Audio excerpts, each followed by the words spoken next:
What the hell is your problem? Ikaw ba nilalandi na babaeng ito? What? Diba siya yung amo ng haliparot? Oo, siya nga. Tingin niyo alam niya? Parang hindi.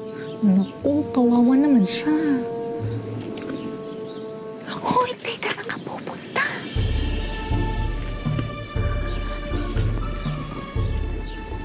Mawalang galang na po. Ma'am Beth, tama ho. Yes, that's me. Bakit? Ako po'y nagmamalasakit lamang. Bantayan niyo pong maigi ang kasama niyo sa bahay. What do you mean?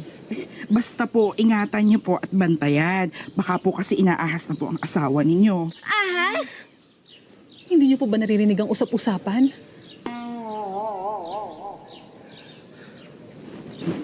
Hindi na niya alam. Anong hindi ko alam? Si Gia po, yung yaya niyo, ang sabi po, nilalandi ang asawa niyo.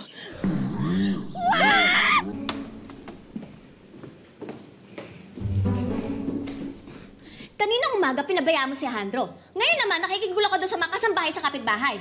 Wala ka na bang talagang ibang alam gawin? Ma'am, nagtapon po kasi ako ng basura noon.